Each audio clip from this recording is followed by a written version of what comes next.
Hello, BookTube, and welcome back to June on the Range. This is a sod-busting BookTube event created by Michael K. Vaughan to shed some loving light on Westerns.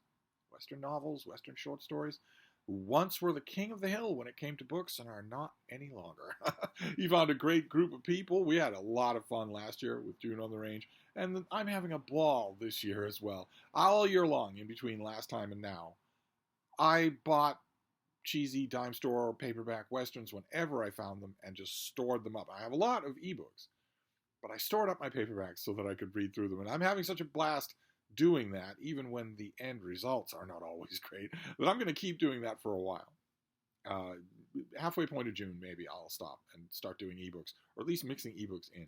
But for now, for last night, when I the random spin of the wheel, I picked another novel. Now, yesterday's book, the book I read 2 nights ago, Day of the Gun, was terrific. Absolutely terrific. And that's tough. I've had a few of those, and the books that follow afterwards, just by random chance, by sheer probability, are likely not to be terrific.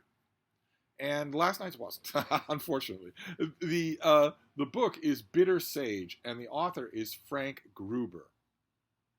And he is another one of these Western guys. This thing came out in the 1950s, I think, 1954. Yeah, 1954. That was in the heyday of the cheap 25-cent Western novel. And heydays bring people out of the woodwork to take advantage of it. You know, have typewriter, will travel. And Frank Gruber's another one of these people. Another one of these people that I encountered last year with June on the Range all the time. I encounter it now all the time this year. One of these people where if you dig into who he was, you realize that he wrote hundreds of novels, that probably under a dozen pseudonyms, he wrote hundreds more novels, that basically from the late 1940s to usually these people drop off the twig around the 80s or the late 70s. In that space between then, those two bookends, these people like Frank Gruber or whoever never stopped working. Their productivity is phenomenal, so that you could never get to the bottom of it. The reason that it strikes me so much is because we always tend to associate that kind of insane productivity with Louis L'Amour, the king of the Western. But he was not alone at all. All of these authors did that. I don't know what his secret was, but they all did that. God only knows.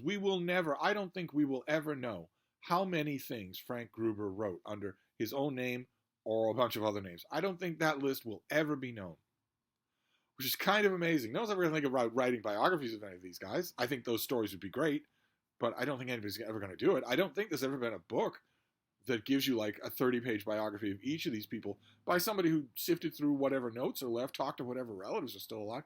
What a book that would be. The Men Who Made the Western. You could call it that. But anyway, his story would be fascinating, but this story is not fascinating. Not at all. This is a very familiar story. The hero is Wes Tancred. His first name is Wes, and his last name is Tancred. Tancred. Probably I'm the only person on BookTube who's familiar with Torquato Tasso. I was smiling when I saw that name, thinking, aren't you a little bit big for your britches? But suffice it to say that in the Renaissance and the late Middle Ages, it was a famous heroic name. In the early Edwardian era, it would not have been wild or silly for you to call your firstborn boy Tancred. So to have the hero here called that is a little bit on the ridiculous side, as though he were called Roland or something like that. But it doesn't matter that's his name, because he doesn't want anybody to know his name, because he shot a man, and he's trying to live that down. He shot a man, and that incident became the subject of Old West folklore. There was even a song. And he wants to live that down. He doesn't want that to be his life. So he goes to a little town. This is called Bitter Sage because the town is called Sage City. He goes to a little town called Sage City. And he takes the name of John Bailey. He wants to start his life over again. Doesn't want anybody to know about, Wes Tancred. Doesn't want that name following him. Ironically enough, two things become obvious early on in the book, which is, again, a really short thing. Am I right? Yeah, 150 pages. Two things become really obvious early on in the book. One is that a lot of people see right through his pseudonym. And two is that there are legends accruing to John Bailey. He can't seem to avoid it. But all he wants to do is hang up his guns. He doesn't want any trouble. He just wants to be a normal person. Now, the reason I call this a stereotype for Westerns is because, as you know, if you know anything about Westerns at all, if you've even seen a Western, not even if you've not read one, if you've seen one, you know that the common cliched plot is that the guy who wants to hang up his guns and just live a peaceful life goes somewhere and trouble follows him. And that happens in this book. That is the plot of this book. He goes to Sage City. Sage City already has a marshal who's fairly ineffectual. But that's not the point. The point is Hong Kong Smith, who is a gang leader. He's a leader of a group of Texas outlaws. Loud, boisterous, extremely violent, principle-free. Hong Kong Smith takes his band to Sage City and starts to squeeze it like an orange, if you squeeze oranges. and you know this plot already. You've seen this a million times. They think he's a nondescript nobody. They don't know that despite the fact that he wants to outrun his reputation, Wes Tancred, will fight for what's right.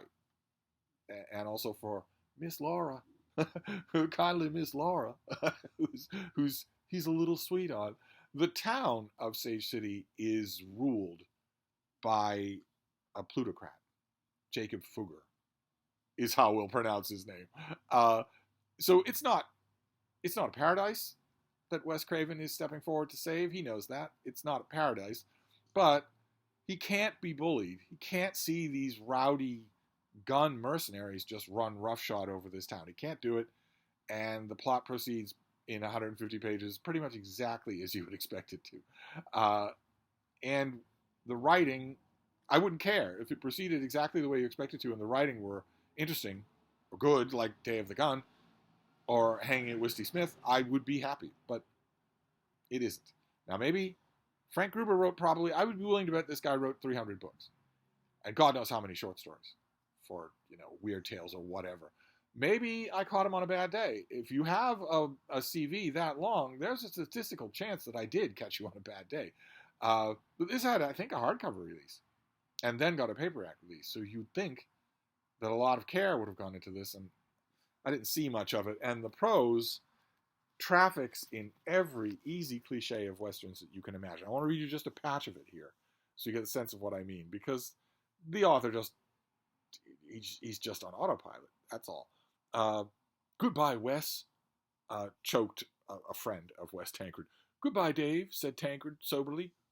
He started forward, but Helm's eyes glazed and he fell forward on his face. Not one of the Texas men drew a gun. Dave Helm's defection had stopped them. Or perhaps they were men like Helm who didn't like the odds, if the odds were against the other man.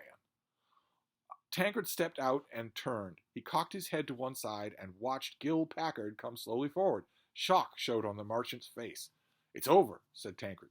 He looked at Packard, then at the Texas men who still stood where they had stopped behind Hong Kong Smith. He raised the gun that had killed Sam Older and realized that he no longer had any aversion to it. He felt very tired, but an odd peace had come over him. That's the guy that he was rumored to have shot in the back. And his gun has been a source of bitter wormwood to him ever since. But now he's okay with it. Then his eyes went beyond the Texas men, up the street. Far away, past Fugger's store, he saw a swiftly running figure, a girl. Behind her, at the depot, was the morning train from the east. A half smile came over Tancred's face. He thrust the revolver under his waistband and took off the marshal's badge that he had pinned on less than half an hour ago. I won't need this anymore, he said. He tossed it to Gil Packard. Packard tried to catch it, but missed and stooped to pick it up from the ground. When he straightened with the badge in his hand, Tancred had gone away. Who was that masked man? He left before we could thank him. He was walking down the street towards Laura, who was coming up from the train toward him. Then they met 10 feet from the door of the Texas saloon. Lily Leeds, standing in the doorway, looked at them for a moment, then turned and went back into the saloon. that's pretty much what you get in the whole of this book. The stolid, stoic hero, the every Hollywood-ready gesture of, the girl at the end when the credits roll, the badge in the dust, the tight-lipped hero who has won the day but doesn't want anybody's praise or applaud for it. It's all throughout this book. Hong Kong Smith is the closest this book has to any kind of an interesting character, as villains tend to be when the writer is being lazy and knows he's being lazy. Usually the villain will be the only one who has even a quiver of life in him, but it's only a quiver. I read a slam bang book yesterday, so pretty much anything that I read last night was going to have an uphill battle. This didn't do it, but at least now the gauge is level again. So we'll see. I will pick another book for tonight, and we'll see. Will it be better than Bitter Sage? Bitter Sage was pretty by the numbers, so the bar's not high to climb. But we shall see. I will read another one, and I will report back. Thank you, BookTube.